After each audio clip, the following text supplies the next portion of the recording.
오늘 우리에게 주시는 하나님의 말씀은 구약성경 레위기 26장 1절에서 13절까지의 말씀입니다. 구약성경 188면입니다. 레위기 26장 1절에서 13절까지의 말씀입니다.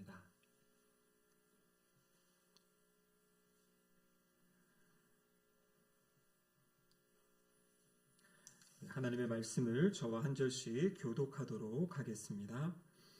너희는 자기를 위하여 우상을 만들지 말지니 조각한 것이나 주상을 세우지 말며 너희 땅에 조각한 석상을 세우고 그에게 경배하지 말라.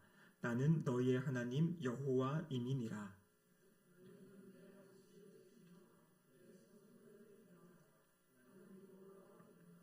너희가 내 규례와 계명을 준행하면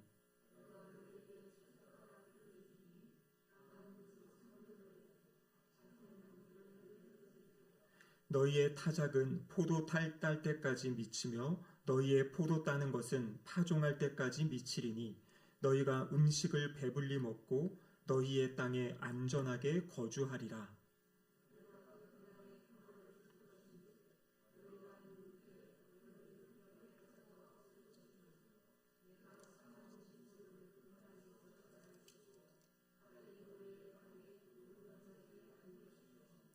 너희의 원수들을 쫓으리니 그들이 너희 앞에서 칼에 엎드려질 것이라.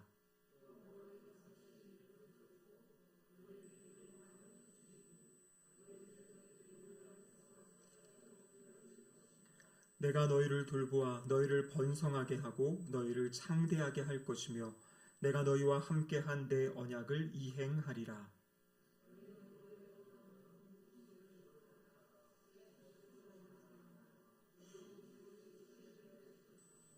내가 내 성막을 너희 중에 세우리니 내 마음이 너희를 싫어하지 아니할 것이며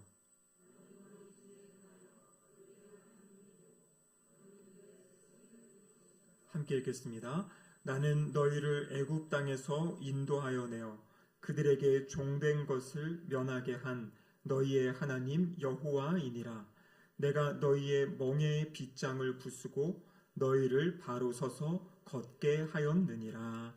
이는 하나님의 말씀입니다. 아멘. 기도하시겠습니다. 하나님 아버지 감사드립니다. 3일 저녁 다시 주님 전으로 불러주시고 함께 주님께 예배드릴 수 있는 은혜 주심에 감사드립니다. 이 시간 하나님의 말씀을 듣기 원합니다. 성령 하나님 이곳 가운데 친히 임재하여 주셔서 하나님의 음성을 듣는 마음이 되게 하여 주시옵소서. 설교자 입술을 주장하시사 하나님의 말씀을 잘 전할 수 있도록 도와주시옵소서. 예수님의 이름으로 기도드립니다. 아멘. 네, 오늘이 이제 2025년 마지막 수요 기도회입니다. 다음 주는 송구영신 예배가 있기 때문에 수요 기도회는 드리지 못하고 저녁에 모여서 이제 송구영신 예배를 드리려고 하는데요. 수요 예배를 생각해 보니까 작년 연말에 이제 갈라디아서 말씀으로 시작했다가 제가 한 중간 정도 하고 이제 레위기 말씀으로 넘어왔는데요. 벌써 레위기가 34번째 이렇게 이제 말씀을 함께 나누고 있는 것 같습니다. 이제 오늘 하고 금요 심야 기도회 때 한 번 하고 이제 1월 달에 마지막으로 한 번 하면 이제 레위기가 27장까지 이제 마무리가 될 것 같습니다. 오늘 본문은 이제 마지막 부분에서 이제 앞에서 율법들을 다 이야기하시고 그 율법을 이제 어떻게 순종하면 어떻게 하고 불순종하면 어떠한 일들이 있는지에 대해서 말씀하시는 그런 장면입니다. 어느 부모나 자녀가 행복하게 살아가기를 원하지요. 그래서 모든 부모들은 할 수 있는 한 최대한 자녀들에게 좋은 것을 이제 제공해 주려고 그렇게 노력하며 살아갑니다. 특별히 우리 성도들의 가정에서는 어떤 세상적인 좋은 것 그것뿐만 아니라 신앙적으로 또 하나님의 뜻을 이루어가는 자녀로 살아가기를 우리가 기대하고 또 그렇게 자녀들을 위해 기도하고 그렇게 살아가고 있죠. 그래서 우리의 자녀들이 정말 세상과 구별되어져서 하나님의 거룩한 자녀들로 세워져 갈 수 있도록 기도하는 것이 우리의 부모의 마음입니다. 그래서 어릴 적을 생각해 보면요, 자녀들 어릴 때 이 아이들의 미래를 위해 필요한 것이 무엇인지, 그래서 사실 학원을 보내고 공부를 시키는 것도 이 아이가 이렇게 준비하면 앞으로 더 나은 삶을 살 수 있겠구나. 이 아이의 삶을 통해 세상에 무엇인가 유익이 되고 또 하나님 나라를 섬길 수 있겠구나. 그런 기대와 소망을 가지고 이제 자녀들을 교육시키고 훈련시키지 않습니까? 요즘에 우리 한국 경제가 많이 어렵다고 하는데 그거를 가장 잘 나타내주는 지표가 사교육비를 지금 줄이고 있다. 이런 기사가 있더라고요. 왜냐면 부모들이 다른 거는 다 줄여도 손대지 않는 게 사교육비인데 지금 경기가 너무 어렵다 보니까 학원 보내는 것들을 이제 줄이고 아이들에게 이제 보내지 못하는 이제 그러한 것이 오늘날 현재의 모습이다. 이렇게 이야기를 합니다. 그래서 우리들은 나름의 원칙을 가지고 자녀들을 양육하지요. 그래서 어떤 것은 되고 어떤 것은 안 되고. 그러니까 저희 가정에도 몇 가지 원칙들이 있었는데 요즘에 이것들이 아이들이 조금씩 자라가면서 좀 무너져가고 흐려져가는 것 같아서 좀 다시 제가 또 이제 기준을 세우고 저희 가정도 조금 이렇게 재정비를 하는 그런 시간을 가지고 있습니다. 그래서 이 아이들을 올바른 길이라고 생각하는 길로 인도할 때 우리는 두 가지의 동기부여를 하는 것 같아요. 긍정적인 동기부여가 있고 또 부정적인 동기부여가 있습니다. 긍정적인 것은 무엇이겠습니까? 선물과 보상을 약속하는 거죠. 요렇게 잘하면 뭐를 주겠다. 어릴 때는 그거라도 잘 듣더라고요. 근데 좀 크고 나니까 그런 거 필요 없어요 하고 그런 게 있고요. 또 부정적인 동기부여는 무엇입니까? 무엇인가를 제재하는 거죠. 너 이렇게 잘못하면은 이거 못한다. 아니면은 이제 아이들이 어릴 때 이제 또 체벌을 하시기도 하지만 요즘은 초등학교만 가도 이거는 가정 폭력입니다. 그러면서 이제 손을 못 대게 하는 이제 아이들의 교육을 다 받아가지고요. 그래서 이제 지혜롭게 이제 아이들을 잘 해야 되는데요. 그래서 요즘에 아이들이 제일 겁먹는 건 보니까 이 스마트 기기를 제한하는 것 같더라고요. 아이들이 막 쓰는데 그거를 이제 못 쓴다든지 차단한다든지 그럼 이제 아이들이 이제 조금 긴장을 하고 말을 좀 듣는 것 같은 그러한 분위기입니다. 근데 이것을 하는 가장 큰 이유, 부모가 이렇게 동기부여를 하고 어떤 것을 제한하는 이유는 뭐냐면 결국에는 우리의 자녀들이 건강하게 잘 성장하게 하기 위해서 부모의 사랑 때문에 때로는 번거롭기도 하고 때로는 그 아픔이 있기도 하지만 그렇게 자녀들을 양육하는 것이 부모의 모습입니다.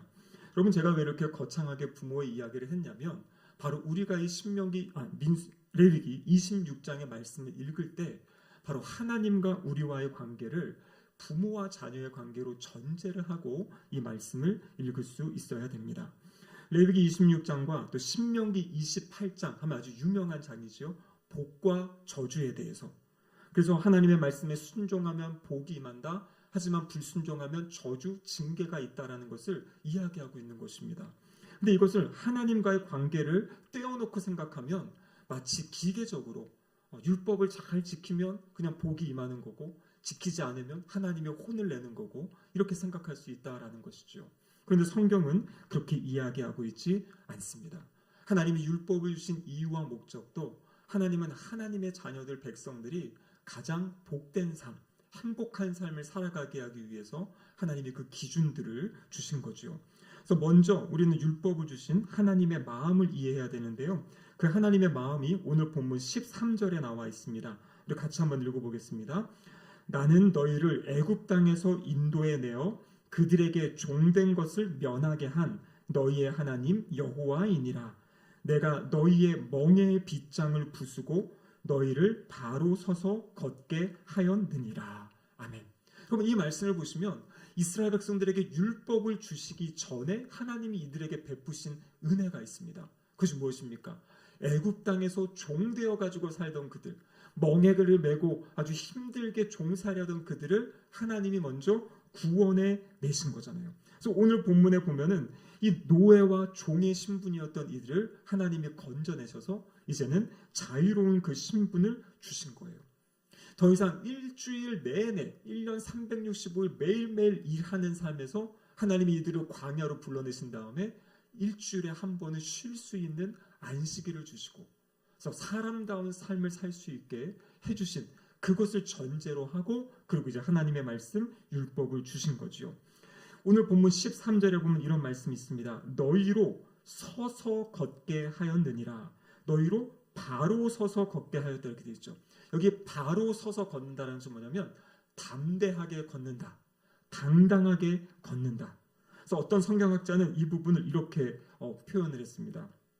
하나님께서 이스라엘 백성들의 새우 등을 고쳐주셨다. 그러니까 하도 일만 하고 수그리고 살아서 구부리고 구부정했던 그들의 등을 하나님이 펴주신 거예요. 그래서 바로 서서 걷게 하셨다. 사람다운 삶, 인간다운 삶을 살게 하셨다라고 이야기를 하는 거죠. 그래서 종살이에서 풀어내 주시고 하나님의 자녀, 하나님의 백성 삼아 주시고 이제는 하나님이 맡기신 삶의 자리를 당당하게 두려움 없이 살아가는 삶, 그것이 바로 하나님이 기대하신 삶의 모습입니다. 그래서 그들을 구원해내신 다음에 그러면 지금 그 고대 근동 지방에 살아가는 수많은 사람들, 하나님을 떠나 살아가는 사람들과 다르게 하나님이 창조하신 창조의 질서에 따라 하나님이 기대하신 그 하나님의 형상에 따라 살아가는 모습, 그것이 무엇인지를 가르쳐 주시기 위해서 율법의 말씀을 주신 겁니다.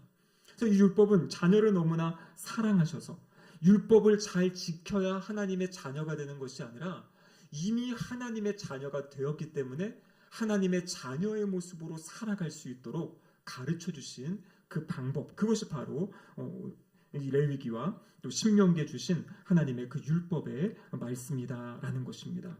자, 이것을 전제로 하고, 그래서 하나님의 뜻은 뭐냐면 하나님의 자녀들이 하늘로부터 오는 복을 누리며 살아가는 것이 하나님의 뜻하심이에요. 그것을 그러면 어떻게 그렇게 살아갈 수 있는지 그런 근본 원칙을 가르쳐 주시는데요. 오늘 본문 1절과 2절을 보시면 그 가장 기본적인 율법의 기초, 그것을 지금 말씀해 주고 계십니다. 우리 1절과 2절 다시 한번 읽어보겠습니다. 너희는 자기를 위하여 우상을 만들지 말지니 조각한 것이나 주상을 세우지 말며 너희 땅에 조각한 석상을 세우고 그에게 경배하지 말라. 나는 너희의 하나님 여호와임이니라. 너희는 내 안식일을 지키며 내 성소를 경외하라. 나는 여호와이니라. 아멘. 이 1절과 2절에는 그래서 하나님의 백성들, 하나님의 자녀들이 꼭 붙잡고 살아가야 될 세 가지 계명을 지금 말씀하고 계십니다. 첫 번째가 무엇이냐면 우상 숭배를 거절하는 것. 대부분의 나라에서 우상을 숭배하고 있는데요. 우상 숭배 거절하는 것. 두 번째는 안식일을 지키는 것. 그리고 세 번째는 성소를 경외할 것. 그 세 가지의 명확한 기준을 제시해주고 계십니다. 첫 번째는요, 자기를 위하여 우상을 만들지 말라 이렇게 이야기하고 있죠. 여러분, 왜 우상 숭배가 나쁜 겁니까? 우상 숭배는 영적인 간음이잖아요. 하나님만을 예배하고 하나님만을 섬겨야 되는 사람들이 하나님이 아닌 다른 우상을 섬기고 우상을 예배하는 그런 모습. 그래서 어떤 성경학자는 우상을 이렇게 정의했습니다. 하나님과 우리 인간 사이에 끼어든 모든 것은 우상이다. 그러니까 내가 하나님을 바로 바라보고 하나님과 친밀함 가운데 친근함 가운데 살아가야 되는데 그 하나님과의 관계를 끊어내는, 그 멀어지게 하는, 소원하게 하는 그 모든 것이 우상이다. 그렇게 지금 이야기를 하고 있죠. 그런데 성경을 보면요, 우상이라는 단어의 이 히브리 원어의 그 뜻은 뭐냐면 헛된 것이에요. 헛된 것. 그러니까 실체는 있지만 사실 보여지는 건 있지만 헛된 것이 바로 우상인데 많은 사람들은 그 우상에 집착하며 살아가고 있다라는 것을 우리는 기억해야 되는 것입니다. 우상이 무엇이 우상이 되겠습니까? 이 땅을 살아가는데 필요한 그 모든 것이 결국에 그것에 집착하다 보면 그것이 우리의 우상이 되는 거죠. 예수님이 가장 경계하신 것이 무엇입니까? 재물에 대한 것, 만문, 돈을 제일 경계하셨죠. 왜냐하면 돈은 정말 하나님 수준까지 우리의 삶에서 올라갈 수 있기 때문에 하나님과 이 재물, 이것을 지금 이렇게 비등하게 둘 정도로 많은 사람들이 바로 이 돈, 이 물질에 대한 것을 우상시 여기며 살아가고 있는 거죠. 그래서 하나님의 뜻은 그것을 다스리고 사는 것인데, 재물을 내가 다스리고 통치하며 사는 것인데, 그 재물에 묶여 살아가는, 그 재물에 따라 살아가는 그런 모습들이 이제 우상이 될 수 있다 말씀하고 계시죠. 또 무엇이 우상이 될 수 있겠습니까? 우리의 배우자가 우상이 될 수도 있고요. 우리의 자녀들이 우상이 될 수도 있고, 우리의 어떤 직장 생활이나 나의 취미 생활이나 아니면 어떤 음식 같은 것들, 아니면 어떤 드라마라든지 아니면 어떤 게임, 영화 이런 것들이 우상이 될 수 있어요. 무슨 말이냐면 하나님 말씀 묵상합시다 하면은 시간이 없다고 하는데 그 시간을 자기 하루 삶을 잘 따져보면 뭐 유튜브를 본다든지 인터넷 기사를 본다든지 드라마를 본다든지 이런 시간들은 1시간 이상 할애하는데 하나님 말씀을 15분, 20분 읽읍시다라고 할 때 나는 시간이 없어요. 우리의 시간을 한번 잘 살펴보고 내가 지금 나의 시간을 어떻게 쓰고 있는지, 이것이 하나님께 내가 나아가는 것, 하나님의 말씀을 읽고 묵상하거나 예배드리는 것을 방해한다면 이제 그것을 우리가 제거하는 어떤 그러한 삶을 살아갈 수 있어야 된다라는 겁니다. 그래서 제가 지난번에 말씀드렸죠. 모든 것이 다 잘못됐다는 것이 아니라 그것이 내가 하나님을 예배하고 하나님께 나아가는데 방해가 되고 지장이 된다면 그것은 이제 우리 삶의 우상으로 자리 잡은 것이다. 그래서 그것을 경계할 것을 말씀하고 계십니다. 두 번째, 우상 숭배하지 말라는 가장 큰 이유 다음에 안식일을 지켜라 이야기하는데요. 결국에 안식일을 지킨다라는 것은 하나님께 집중하는 거죠. 우상은 하나님과 멀어지게 하고 하나님과 소원해지게 하는 것이고요. 안식일을 지키는 것은 하나님께 집중하는 그런 것입니다. 우리의 삶에 하나님이 삶의 주인이 되시려면 하나님께 집중하는 시간이 있어야 됩니다. 그 시간을 하나님이 안식일로 정해주신 것이에요. 오늘 본문 2절에 보면 이렇게 되어 있죠. 너희는 내 안식일을 지키며 이렇게 되어 있는데요. 이게 히브리어 원어로 보면 안식일이 복수로 되어 있습니다. 내 안식일들. 내 안식일들이 무엇이겠습니까? 바로 그 일주일의 하루인 안식일뿐만 아니라 우리가 레위기 23장에서 살펴본 7가지의 절기. 7가지 절기는 대부분이 안식하면서 예배드리는 거죠. 그 7절기가 포함이 되고 레위기 25장에 나와 있는 안식년과 희년. 그러니까 그 앞에 있는 안식일과 절기들, 이 모든 시간들, 그것을 잘 지킬 것을 이야기하는 거죠. 그 지킴의 핵심은 무엇입니까? 자신이 하던 일을 잠시 멈추고 하나님을 바라보고 하나님께 집중하는 시간들이 바로 그 시간들이다라는 것이죠. 이스라엘 백성들이 잘못한 것은 무엇이냐면 나중에 이것이 시간이 흐르면 흐를수록 그 의미가 그 하던 일을 멈추고 하나님께 집중해야 되는 건데 하나님께 집중하는 것보다 다양한 어떤 형식들, 의식들 그것들을 얼마나 잘 지켜내는가 이게 막 기준이 돼가지고 그게 나중에 이제 율법주의로 가서 하나님과는 관계가 소원하면서 종교적인 열심을 막 하고 있는 어떤 그러한 잘못된 모습들이 또 성경에 나타나고 있는 거죠. 그래서 여기서 안식의 핵심은 뭐냐면 멈추는 겁니다. 일주일에 하루 아니면 그 하나님이 정해주신 그 절기에 따라서 그 시간을 좀 멈추고 그리고 하나님을 바라보고 하나님께 집중하는 그러한 시간을 갖는 것, 그것이 바로 안식일을 지키는 것입니다. 그리고 또 한 가지 중요한 것은 무엇이냐면 이 안식일을 지키고 절기를 지킬 때 언제나 무엇을 합니까? 공동체가 함께 모여서 하나님께 예배하는 시간이 있다는 것이에요. 여러분 한동안 또 어떤 교회들은요, 이 큐티 합시다, 말씀 묵상합시다 이게 막 집중이 되니까요. 그냥 공예배를 다 참석 안 하고 나는 아침마다 말씀 묵상하니까 나는 다 잘하고 있는 거야. 이러한 또 그러한 분위기로 가는 경우도 있습니다. 근데 여러분 그것은 옳지 않습니다. 우리의 가장 신앙의 중심은 함께 모여서 예배드리는 것이에요.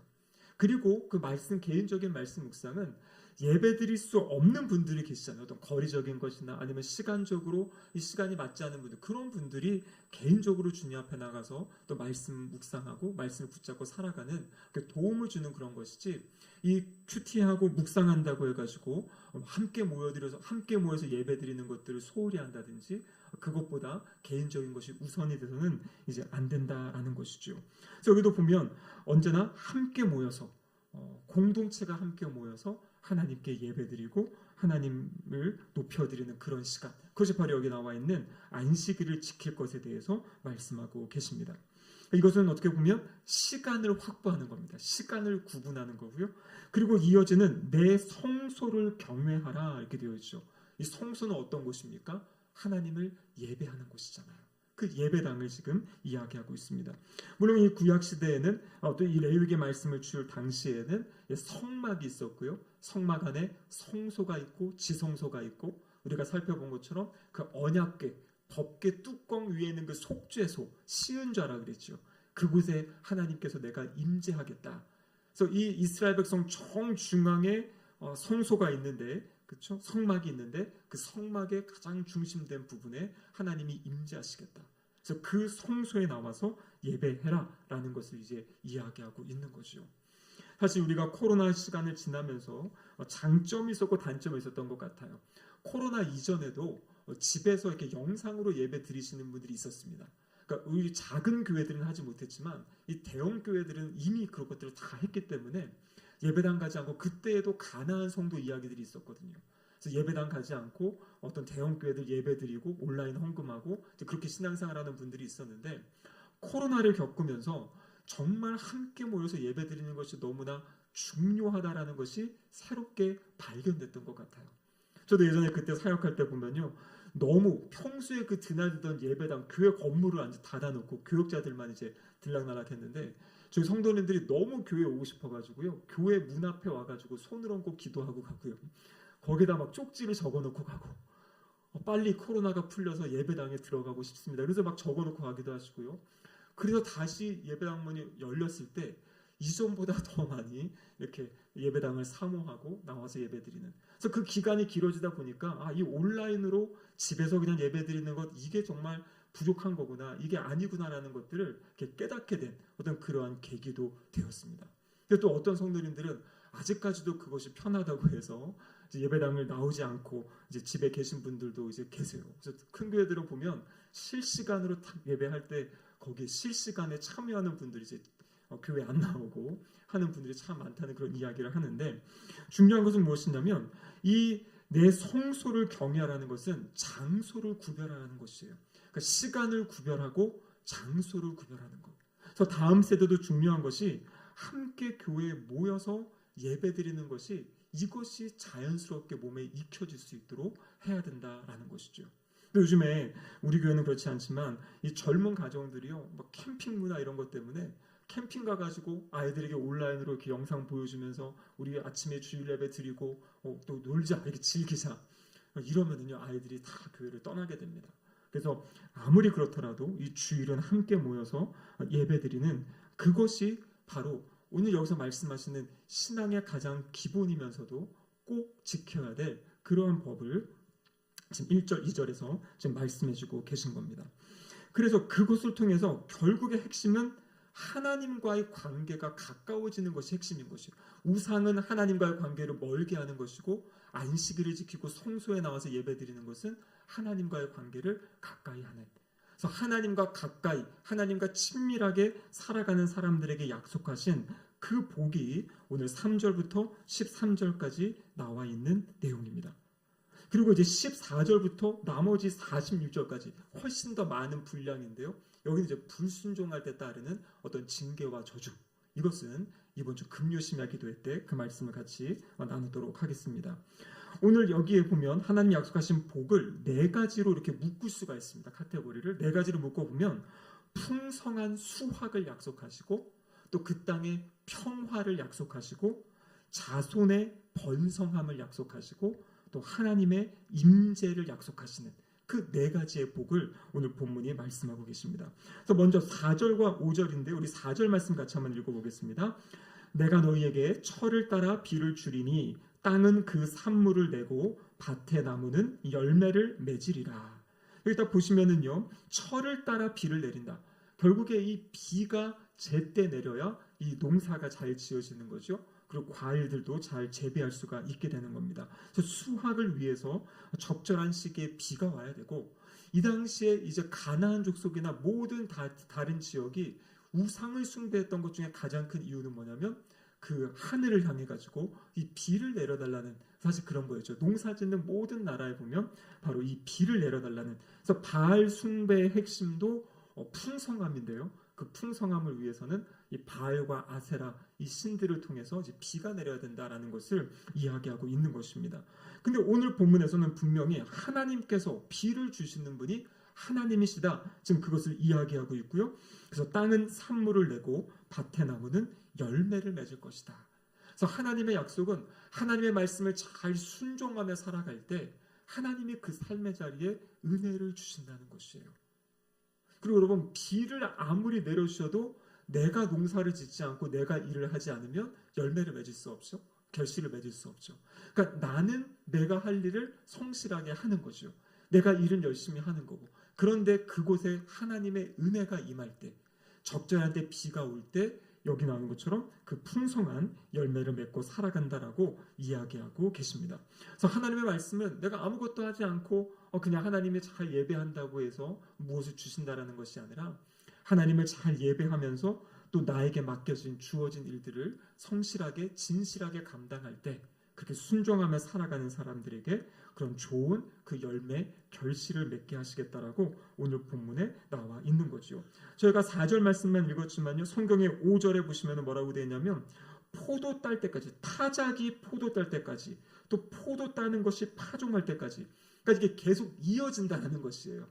곡식을 막 추수하다가 끝날 때쯤 되면 과일을 또 막 추수하다가 끝나면 또 이런 식으로, 그리고 음식을 배불리 먹고 너희 땅에 안전하게 거주할 것이다. 그래서 풍성한 수확, 이것이 바로 하나님의 말씀에 잘 순종할 때 주시겠다 약속하신 첫 번째 복의 내용입니다. 그리고 이어지는 두 번째 복은요, 6절에서 8절까지 이어지는 말씀인데요. 우리 6절 말씀 같이 한번 읽어보겠습니다. 내가 그 땅에 평화를 줄 것인즉 너희가 누울 때 너희를 두렵게 할 자가 없을 것이며 내가 사나운 짐승을 그 땅에서 제할 것이요 칼이 너희의 땅에 두루 다니지 아니할 것이며. 여기 보면 핵심은 무엇이냐면 그 땅에 평화를 줄 것이다. 어떠한 평화입니까? 너희가 누울 때 너희를 두렵게 할 자가 없을 것이다. 그러면 눕는다는 것은 무엇이에요? 이거 방어할 수 없는 거거든요. 그냥 이제 잠자리에 드는데 이것을 하나님이 직접 보호해 주시겠다라는 것이에요. 잠잘 때도 하나님이 깨어서 보호해 주시는 그 은혜. 그래서 그 땅이 평화를 누릴 수 있는 은혜를 주시겠다 약속하고 계십니다. 이어지는 말씀에 뭘 이야기합니까? 들짐승에 대한 거. 사나운 짐승을 그 땅에서 제한다. 오늘날은 그렇지 않지만 여러분 고대 사회에는요, 이 들짐승이 이 민가를 공격하고 사람들에게 오는 것이 상당히 큰 위협이었다라고 이야기합니다. 그래서 우리가 보면 포로 귀양 공동체가 예루살렘 성전은 지었지만 이 성벽을 짓지 않았잖아요. 그래서 성벽이 짓지 않아가지고 그때 이제 이방 사람들도 막 침입을 한 것뿐만 아니라 그때도 이 들짐승들, 야생동물들이 예루살렘을 막 와가지고 어렵게 했던. 그래서 느헤미야를 통해 가지고 52일 만에 그 성벽을 쌓게 되는 그러한 역사들. 근데 오늘 본문의 말씀은 들짐승이 와서 위협하는 것, 그곳으로부터도 하나님이 보호해 주시겠다. 그 땅을 평안하게 해주시겠다 약속하시고요. 그리고 뒤에 보시면 칼에 대한 이야기를 하고 있죠. 칼이 너희 땅에 두루 행하지 않을 것이다. 칼은 바로 전쟁, 제유법으로 전쟁을 이야기하는 거죠. 그래서 전쟁이 없이 평안한 상태를 유지하게 해주겠다. 그렇게 말씀하십니다.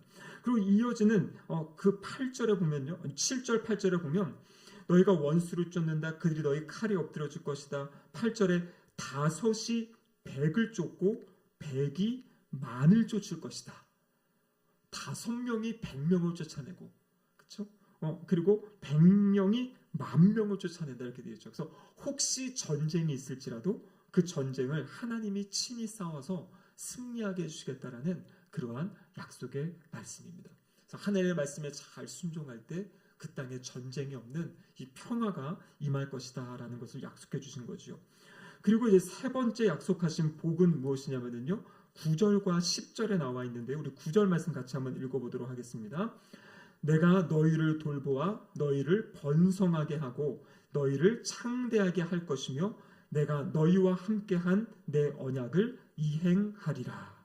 여기 보면은 어떤 약속이 있습니까? 너희를 번성하게 하고 창대하게 한다 이렇게 되어 있죠. 그러면 내가 너희를 돌보아 이렇게 되어 있죠. 돌본다라는 단어의 의미는 뭐냐면 나의 얼굴을 너희에게로 향하겠다. 그러니까 내가 나의 얼굴로 너희를 집중하고 너희를 쳐다보고 그것을 통해서 뭘 이야기하십니까? 번성하고 창대하게 할 것이다. 이것을 지금 말씀하고 계신 겁니다. 여러분 이 번성한다, 창대한다. 이거 누구에게 주셨던 약속의 말씀입니까?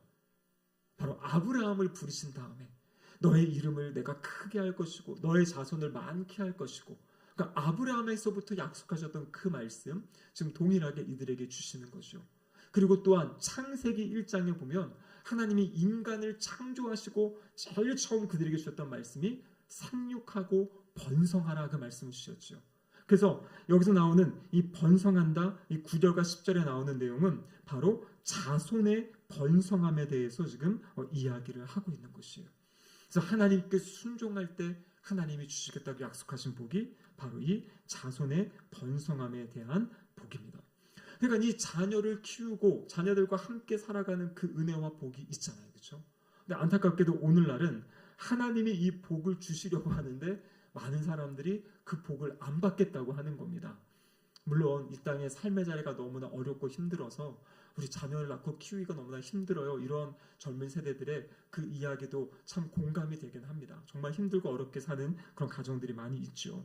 근데 성경에서 말씀하시는 것은 그럼에도 불구하고 이 자녀를 낳고 이 번성한 자녀들의 그 번성함을 누리며 살아가는 것, 그것이 바로 하나님이 주시는 복이다라고 성경에서 우리에게 말씀해주고 계십니다. 그리고 아마 여기 계신 우리 성도님들도 이 자녀들을 통해서 얻는 그 은혜와 또 그 경험들이 참 많지 않습니까? 또 자녀들이 우리를 또 훈련시키고 연단시켜서 또 하나님을 더 의지할 수밖에 없게 하는 어떤 그 모든 것이 하나님이 우리에게 주시는 자녀를 통한 복이다라고 이야기하고 계십니다. 자, 그리고 마지막 네 번째 하나님 약속하신 복은 무엇이냐면 우리 11절 말씀인데요. 같이 한번 읽어보겠습니다. 내가 내 성막을 너희 중에 세우리니 내 마음이 너희를 싫어하지 아니할 것이며. 자, 여기 보시면 내 성막을 너희 중에 세운다. 성막을 너희 중에 세운다. 그 이유가 무엇입니까? 하나님이 그곳에 거하시기 위해서, 하나님이 임재하시기 위해서 성막을 세우시는 거죠. 그래서 결국에는 하나님이 함께 하고 싶으셔서 하나님의 임재. 그래서 우리가 이 성탄절을 기대하고 소망할 때 가장 큰 것이 무엇입니까? 예수 그리스도가 임마누엘로 이 땅에 오신 거잖아요. 우리와 함께 하기 위해서, 우리와 함께 머물고 임재하기 위해서 우리 주님이 우리 가운데 오신 것을 이야기하고 계시죠. 그래서 레위기 26장 12절에 보면 이렇게 되어 있습니다. 나는 너희 중에 행하여 너희의 하나님이 되고 너희는 내 백성이 될 것이다. 여기 너희 중에 행한다라는 단어가 뭐냐면 주위를 배회하다 그런 뜻입니다. 앞에서, 옆에서, 뒤에서, 위에서, 아래서 거닐다 그런 뜻이라고 그래요. 다른 말로 이해하면 무엇이겠습니까? 하나님이 하나님의 백성의 삶, 자녀들의 삶을 포근하게 감싸신다는 거예요. 우리의 모든 삶을 하나님이 감싸주시고 하나님이 임재하셔서 우리의 삶에 동행해 주시겠다라는 약속이 지금 네 번째 약속이다라는 것입니다. 어떤 분들은 이렇게 이야기합니다. 구약에 나오는 복은 다 물질적인 복을 이야기하는 거고 신약은 영적인 복을 이야기하는 거야. 그런데 오늘 보십시오. 지금 네 가지를 이야기하는데 여기서 지금 다 물질적인 걸 이야기하고 있지 않습니다. 물론 물질적인 것이 있어요. 어떤 풍성한 수확이라든지 어떤 자녀들의 번성함, 하지만 전쟁 평화를 멈추게 하는 것, 삶의 자리에 평화를 주시는 것, 그리고 네 번째 나오는 것처럼 삶의 자리에 내가 임재하고 너희와 함께 하겠다. 그럼 이것은 영적인 복이거든요. 그래서 구약 성경도 어떤 구약은 물질, 신약은 영적인 것이 아니라 다 같이 가고 있어요. 같이 가고. 그럼 십계명도 우리가 때로는 그냥 그렇게 이야기하죠. 다 그냥 외적인 규율이다 이렇게 얘기하는데요. 근데 여러분 거기에 마지막에 탐심에 대한 게 무엇입니까? 마음에 대한 것이에요. 그러니까 십계명도 그냥 겉으로 어떤 드러나는 행동적인 것뿐만 아니라 마지막 핵심에는 무엇이 있냐면 우리의 마음 상태, 심령 상태들을 비춰보는 그런 말씀들을 이야기하고 계신 겁니다. 그렇기 때문에 오늘날에도 이 말씀은 동일하게 적용되어지겠죠. 우리의 오늘날의 삶에도 하나님을 잘 예배하고 하나님께 순종하며 살아갈 때 기본적인 원칙은 하나님이 주시는 은혜와 복을 누리며 살아가는 것이에요. 하지만 요즘 우리가 지금 베드로전서 말씀에 보시는 것처럼 하나님을 믿는 것 때문에 고난이 올 수도 있어요. 성경은 그래서 같이 이야기하는 거죠. 하나님의 뜻은 우리가 하나님의 은혜를 누리며 사는 거지만 때로는 그 고난을 통해서 하나님이 우리를 연단시키시기도 하고 우리의 신앙을 순결하게 만드시기도 하고 그러한 과정들도 있다라는 것이에요. 하지만 하나님의 기본적인 뜻은 결국에 그 모든 것을 통해서 우리를 하나님의 거룩한 사람들로 또 하나님을 더 의지하고 하나님을 신뢰하는 사람들로 빚어가시는 그런 하나님의 역사다라는 것을 우리는 오늘 말씀을 통해서 알게 됩니다. 결론을 말씀드리겠습니다. 하나님께 순종하며 살아갈 때 하나님을 더 사랑하고 하나님과 가까이 살아갈 때 하나님이 주시는 이 신령한 복, 하늘의 신령한 복과 또 땅의 기름진 복을 누리며 살아가시는 우리 모든 성도님들 되시기를 주님의 이름으로 축복합니다. 아멘. 기도하시겠습니다. 하나님 아버지 감사드립니다. 하나님 우리를 얼마나 사랑하시고 우리가 얼마나 행복하고 복된 삶을 살기 원하시는지 말씀을 통해 다시 한번 가르쳐 주심에 감사드립니다. 하나님의 말씀에 순종하는 삶을 통하여 하나님이 약속하신 그 복이 우리의 삶의 자리 가운데 이루어지고 성취되는 것을 경험하며 누리며 살아가는 우리 모두가 되게 하여 주시옵소서. 예수님의 이름으로 기도드립니다. 아멘.